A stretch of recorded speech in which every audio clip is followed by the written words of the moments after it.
There are times during the holidays where a second helping during dinner or a fourth dessert have been known to happen. Well, it seems like we've all put on a pound or two at times, but what if you're a wrestler and your ability to compete depends on being below a number on a scale? JT Faribault tells us about why their best present comes on the day after Christmas. In the midst of the holiday season, there's a certain holiday gift on the minds of wrestlers that won't be found underneath the Christmas tree. But that 2-pound allowance sure means a lot. Sure means a lot to a lot of kids. It's a nice gift, yeah. That's probably the best Christmas gift a lot of the guys on the team are getting. What is the 2-pound allowance, you might ask? 2-pound allowance all starts out with right after Christmas, the 25th. Tomorrow, the 26th, the next morning, the state allows you an extra 2 pounds to weigh in. So if the weight class was 107 pounds, now you get to weigh 109 pounds. So you get a 2-pound allowance for the rest of the year. And it's a big deal. It's a big deal for a lot of kids.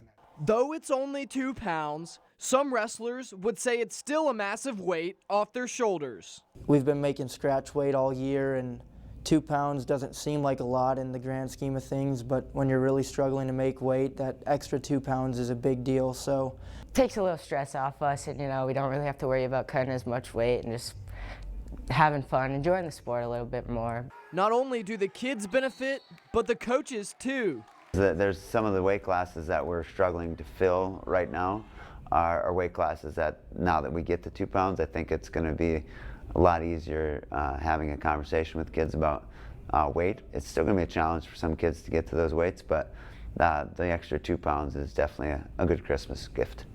So, if you're worried about eating too much this Christmas, just loosen your belt a notch and give yourself a 2-pound allowance as well. Wishing everyone a happy holiday season. I'm JT Faribault, reporting for your news leader. Well, a number of the best wrestlers in the region will be enjoying their extra 2 pounds this week at the Rumble at the Red in Fargo. Well, there's a new #1 ranked team in Class A boys basketball. 4 wins, beat Devils Lake last week, so Kindred and Grafton move up to 1st and 2nd. Beulah holds at #5, but all 5 of the ranked teams are getting first place consideration. Shiloh and DLB are also getting votes. The Tommies are the unanimous #1 in Class A girls. Bottineau and South Prairie Max are moving up. The Skyhawks, Lakers, Cardinals from Ned Rhodes are also mentioned by the voters this week. Well, a team from South Dakota has influenced the Class B girls poll in North Dakota. Harding County gave Bowman County its first loss, so the Bulldogs slipped down a few places, which means teams like Mayport, Sargent County, and Central McLean move up a spot behind Langdon. EKM, Trenton, TGU, and our Redeemers are in the top 10 this week. 6 teams are also getting votes, including Linton HMB, Garrison, Kenmare, and Grant County Mont Regent. Bowman County, North Star, Sargent County, and Bishop Ryan are the top 4 teams in B boys. They're getting all first place votes. EKM plus the Sioux Lions, Cardinals, Mavericks are ranked. 4 teams are getting votes as well, including Williston TC, Garrison, and Glen Ullin Hebron.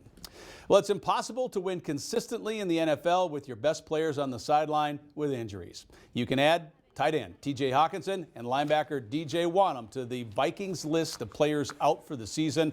Both were injured in Sunday's loss to the Lions. Head coach Kevin O'Connell says Hawkinson tore both the ACL and the MCL in his knee.